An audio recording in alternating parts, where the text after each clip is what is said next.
تکلیف کا راز۔ انسانی نفس تکلیف سے بہت خائف ہے، کبھی تکلیف کو پسند نہیں کرتا، اس سے بھاگتا ہے۔ غیر تربیت یافتہ نفس خود نہیں جانتا کہ تکلیف کوئی باہری آفت نہیں جس سے وہ بچ جائے گا، بلکہ یہ تو اپنی ہی جبلت ہے۔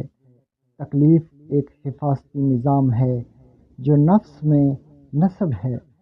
تکلیف ایک پریزرویٹو ہے، جیسے دوائی کی پیکنگ میں ایک پڑیا ہوتی ہے جو دوائی کو خراب ہونے سے بچاتی ہے، اسے پریزرویٹو کہتے ہیں۔ اسی طرح یہ تکلیف ہے جو انسان کے جسم اور نفس کو اس دنیا میں محفوظ کیے ہوئے ہے۔ تکلیف سے زندگی اس سیارے پر برقرار ہے، اور خاص طور پر انسان کی زمین پر تمام جانداروں پر بلا شرکت غیر حکمرانی میں اس کے شعور میں تکلیف کے علم کا بہت بڑا عمل ہے، کردار ہے۔ تکلیف کا یہ علم دوسرے تمام جانداروں میں موجود تو ضرور ہے، لیکن محدود ہے، عارضی ہے، اور زیادہ تر فوری رد عمل اور احساس کی صورت میں ظہور پذیر ہوتا ہے۔ اگر تکلیف کا وجود جانداروں میں نہ رکھا جاتا تو کوئی ذی روح اس سیارے پر جینے کے فن سے آشنا نہ ہو پاتا۔ دوسرے جانداروں کی قسمت کی ستم ظریفی کہہ لیجیے کہ ان کی یادداشت شارٹ ٹرم ہے، وہ تکلیف سے ملنے والا بیشتر ڈیٹا زیادہ دیر تک محفوظ رکھنے کے قابل نہیں ہے، ورنہ دنیا پر حکومت کرنا تو دور کی بات، گدھے پر سوار ہو جانا ہی بہت بڑی کرامت کہلاتی۔ تکلیف کا عمل اس کی باخبری ایک مخصوص تناؤ پیدا کرتی ہے، جس کی وجہ سے انسان اپنی زندگی کی حفاظت کرنے پر قائل ہوتا ہے۔ تکلیف کا کل علم اس کے احساس کا گہرا شعور ہے۔ بازار میں کسی رش والی سڑک پر چلتے ہوئے لوگوں کا مشاہدہ کریں تو بھید کھلتا ہے کہ ہر آدمی سڑک پر کس قدر تناؤ میں چلتا ہے۔ ذرا کسی کے پاؤں پر کسی دوسرے کا پاؤں آ جائے، کسی کی موٹر سائیکل کسی دوسرے کے گھٹنوں سے ٹکرا جائے، آپ کو پل بھر میں دونوں فریقین کے چہرے کا رنگ بدلتا دکھائی دے گا۔ اگر انسان کو حادثہ کے نتیجے میں تکلیف آ پہنچنے کا ڈر نہ ہوتا تو راستے بننا ناممکن تھے، اور نہ ہی کوئی سفر کرتا تھا، نہ کوئی ہسپتال، نہ کوئی ڈاکٹر اور نہ کوئی مریض۔ بڑی سے بڑی بیماری کا آپریشن محض ایک چاقو سے کیا جا سکتا تھا۔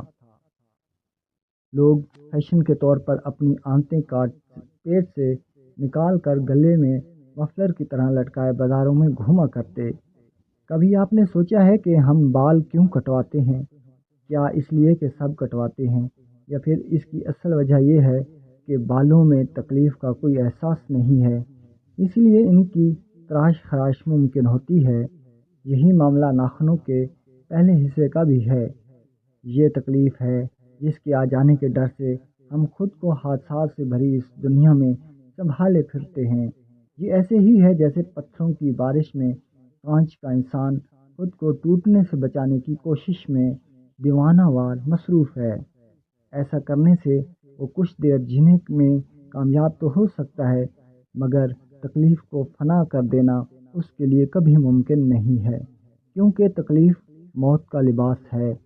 موت تکلیف کے لبادے میں چھپی ہوئی ہمارے ارد گرد منڈلا رہی ہے۔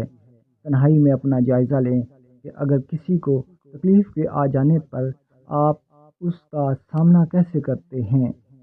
کچھ لوگ ایسے ہوتے ہیں جو سر میں معمولی سا درد ہوتے ہی ڈاکٹر کو دکھاتے ہیں۔ یہ انگزائٹی کا شکار ہوتے ہیں۔ یہ لوگ کسی تکلیف کے محسوس ہوتے ہی اس کا تجزیہ کرنے لگتے ہیں۔ لگتا ہے مجھے گردے کی پتھری ہو گئی ہے، یہ جو 3 دن سے سر میں درد ہو رہا ہے، کہیں یہ برین ٹیومر ہی نہ ہو، کہیں یہ مائیگرین کا مریض تو میں نہیں بن گیا۔ یہ لوگ بے چین ہوتے ہیں، خوف زدہ ہوتے ہیں۔ تھوڑی سی تکلیف پر گولیاں پھانکنے، انجیکشن لگوانے اور اینٹی بایوٹک کورس شروع کر دینے والے ہیں، یا معمولی تکلیف میں کسی بڑی بیماری کا آغاز سمجھنے والے، یہ سب بے چین ہوتے ہیں۔ ذہن کی عادت ہے کہ وہ ہر واقعے کو بڑا کر کے دکھاتا ہے، جس سے جسم میں غیر ضروری ہیجان پیدا ہوتا ہے۔ آج کل تو چونکہ ہر انسان کے اعصاب کمزور ہو چکے ہیں، اس لیے کسی بھی اچانک پیش آ جانے والی صورتحال، تکلیف دہ صورتحال یا حادثے میں انسان کا فوری رد عمل بے پناہ ہیجان کی صورت میں سامنے آتا ہے۔ اس ہیجان کے نتیجے میں انسان درست فیصلہ کرنے کی اہلیت کھو بیٹھتا ہے۔ سڑک پر کسی کو حادثہ پیش آ جائے اور خدا نخواستہ ٹانگ ٹوٹ جائے اور خون بہنے لگے تو جیسے ہی زخمی کی نظر پر زخم پر پڑتی ہے تو ذہن میں خود کار کا عمل شروع ہو جاتا ہے۔ ہائے میری ٹانگ ٹوٹ گئی، میرا خون اتنا زیادہ بہہ رہا ہے، مجھے لگتا ہے کہ میں مر جاؤں گا، بچ گیا تو کئی مہینے کام پر نہ جا سکوں گا، میرے مالی حالات خراب ہو جائیں گے، میری زندگی تباہ ہو جائے گی، میرے بیوی بچوں کا کیا بنے گا، ہائے میں برباد ہو گیا۔ انسان کو کیا ٹانگ ٹوٹنے کی بے پناہ تکلیف کافی نہیں کہ اس پر نفسیاتی اذیت اور بے خوف کا بے پناہ دباؤ بھی اسے جھیلنا پڑ جاتا ہے، حالانکہ وہ نہیں جانتا کہ آگے کیا ہوگا، وہ زندہ بچ جائے گا یا نہیں۔ اگر زندگی باقی ہے تو پریشانی کی کیا بات ہے، اور اگر وقت ختم ہو گیا تو گھبرانے کا کیا فائدہ، سبھی کا ختم ہو جاتا ہے، اور اگر بچ گیا تو کیسے جانتا ہے کہ اس کی زندگی تباہ ہو گئی۔ ہونا تو یہ چاہیے کہ اب اگر ٹانگ ٹوٹ ہی گئی ہے تو اس کا درد ہی بہت ہے، اسے صبر سے برداشت کرنا ہی بہت بڑی خوبی ہے۔ اس کے سوا جو بھی خیال آ رہا ہے وہ ہیجان پیدا کرنے کے لیے آ رہا ہے، جو ہوگا دیکھا جائے گا۔ ہونا یہ چاہیے مگر ہوتا اس کے برعکس ہے۔ اس میگنیفیکیشن کے ہاتھوں بڑے بڑے مردوں کے حواس عین وقت پر جاتے رہتے ہیں۔ کیا یہ حقیقت نہیں ہے کہ اکثر لوگ سانپ کے کاٹنے سے نہیں بلکہ اس کی دہشت سے مر جاتے ہیں؟ کون ہے جو ہمارا دشمن ہے؟ کون ہے جو اتنا خوفزدہ ہے؟ بات بات پر یہ کون ہے جو موت کے خوف سے چونک اٹھتا ہے اور اپنی زندگی کے عدم تحفظ اور بے ثباتی کا ماتم کرنا شروع کر دیتا ہے؟ درد کا سامنا وقار کے ساتھ، حوصلے کے ساتھ کرنا چاہیے۔ ہماری جسم میں تکلیف برداشت کرنے کی بے پناہ صلاحیت ہے۔ اسی صلاحیت سے اپنی دفاعی نظام امیون سسٹم کو استعمال کرتے ہوئے جسم خود کو ٹھیک کرنے کی صلاحیت سے قدرتی طور پر مالا مال ہے۔ اپنے جسم کو آزمانا چاہیے، دیکھنا چاہیے کہ درد اور تکلیف کو کہاں تک برداشت کیا جا سکتا ہے۔ علاج ضروری ہے، اس سے لاپرواہی ہرگز دانش مندی نہیں، اور نہ ہی ایسا مشورہ دیا جا رہا ہے۔ بات صرف یہ ہے کہ تکلیف درد کی ابتدائی علامات کو برداشت کرنے کا ہنر آنا چاہیے۔ اپنے جسم کی بات سنیں، اسے سمجھیں، یہ بہت بڑا فن ہے، یہ بہت بڑی نعمت ہے۔ آپ کا جسم آپ کو خود بتاتا ہے کہ کیا کرنا ہے۔ اس کی بات کو سنیں، خاموشی سے پورے دھیان سے سنیں۔ یہ آپ کو اپنے بارے میں کچھ بتانا چاہتا ہے، اس کی سنا کریں۔ بیماری کیا ہے؟ کینسر ہونے کا کیا مطلب ہے؟ کہیں اس کا مطلب یہ تو نہیں کہ جسم کا ایک حصہ بغاوت پر اتر کر اپنے ہی جسم کو مارنے پر تل گیا ہے۔ بیماری، تکلیف، درد تو رونمائی ہے، یہ تو آخری اور حتمی نتیجہ ہے۔ بات سوچنے کی یہ ہے کہ ایسا ہوا کیوں؟ بیماری عین فطرت ہے، لیکن بہت سی صورتوں میں اس کا مطلب صرف جسمانی خرابی ہی نہیں ہوتا، بلکہ یہ جسم کی طرف سے ذہنی علالت کی نشاندہی کی ایک علامت بھی ہوتی ہے۔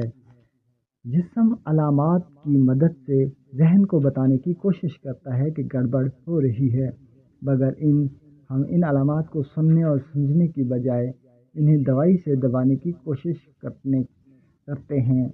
ویسے بھی ایک عام جسم کو روزانہ کی بنیاد پر بہت سی دردوں سے واسطہ پڑتا ہے۔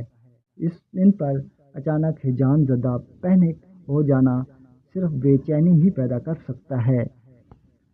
اگر ہم اپنے جسم کو سننے کی مہارت حاصل کرنے میں کامیاب ہو جائیں تو ہم دیکھیں گے کہ یہ حیوانی جسم، یہ مٹی کا کلبوت اپنے بچاؤ میں انتہائی ماہر ہے۔ اگر جسم پر اعتماد رکھا جائے تو بڑے بڑے کرشمے دیکھنے میں آتے ہیں۔ آج کل ذرا نظر دوڑائیں تو امیر لوگ غذائی ماہرین کے پاس جاتے ہیں اور وہ انہیں بتاتے ہیں کہ انہیں کیا کھانا ہے اور کیا نہیں کھانا۔ سادہ سا سوال یہ ہے کہ کوئی آپ کو آپ کے جسم کے بارے میں کیسے کوئی فیصلہ دے سکتا ہے بہترین صفائی کے بعد؟ نپی تلی متوازن ڈائٹ کا پلان آپ کے جسم کو کیسے بچا سکتا ہے؟ یہ کوئی بری بات نہیں، ضرورت پڑنے پر کسی صورتحال میں متعلقہ ماہرین کا مشورے پر عمل کرنا دانش مندی کی علامت ہے، لیکن کیا یہ بھی ایک حقیقت نہیں کہ کسی دور افتادہ مقام پر کسی جنگل بیابان میں کھو جانے پر یہی جسم پتے گھاس کھا کر اور جوہر کا پانی پی کر بھی سروائیو کر جاتا ہے؟ بات صرف صورتحال سچویشن کی ہوتی ہے۔ جب کوئی صورتحال پیش آ جائے تو جسم ہر حالت میں اپنی بچاؤ کی راہ نکالتا ہے۔ کسی تکلیف یا درد کے مواقع پر اپنے جسم کو کچھ دیر کے لیے اس سے نمٹنے کا موقع دیں، پورا اعتماد رکھیں، پھر دیکھیں کیا ہوتا ہے۔ تکلیف کا اور انسان کا ایک رشتہ اور بھی ہے۔ تکلیف کے بغیر کوئی انسان کچھ بھی نہیں سیکھ سکتا۔ اللہ انسان کو جو بھی دیتا ہے اسے حاصل کرنے کے لیے انسان کو تکلیف سے دباؤ سے گزرنا پڑتا ہے۔ بچے کی پیدائش ایک دن میں ممکن ہے، بطن مادر میں اتنی گنجائش ہی نہیں، اس لیے اس ناممکن کو ممکن بنانے کے لیے ماں کو تکلیف سے گزارا جاتا ہے۔ یوں ایسا ایسا اس کے جسم اور نفس میں آنے والے بچے کے لیے وسعت پیدا ہونے لگتی ہے، یہاں تک کہ اس کے جسم اور نفس میں آنے والے بچے کے لیے وسعت پیدا ہونے لگتی ہے، یہاں تک کہ ماں انتہائی تکلیف کے باوجود اپنے بچے کو جنم دینے کے لیے تیار ہو جاتی ہے۔ یہی وجہ ہے کہ جو محبت اپنے بچے سے ہوتی ہے وہ دوسرے کے بچے کے لیے پیدا کرنا ممکن نہیں۔ اس محبت اور ممتا کے پس پردہ تکلیف اور دباؤ ہے۔ اللہ جب بھی کسی انسان کو کچھ دینے کا ارادہ کر لیتا ہے تو پہلے اس کے نفس میں گنجائش پیدا کرتا ہے۔ نفس کیونکہ بخل اور تنگی میں مبتلا ہوتا ہے، اس کے لیے اس پر دباؤ ڈالا جاتا ہے تاکہ اس میں وسعت اور گنجائش پیدا ہو سکے۔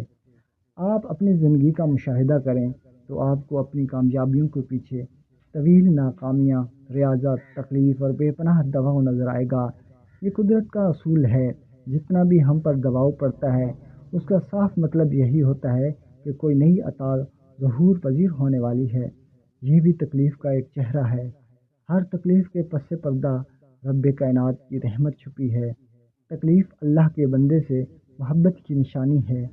محترم استاد کا قول ہے، اور کیا ہی خوب قول ہے، کہ تکلیف اور مصیبت اگر کوئی بری شے ہوتی تو انبیاء پر کبھی نہ آتی۔ بے شک ہر مشکل کے ساتھ آسانی ہے۔ ناظرین کرام، امید ہے ویڈیو پسند آئی ہوگی۔ ہمارے چینل کو سبسکرائب کیجیے۔ اللہ نگہبان۔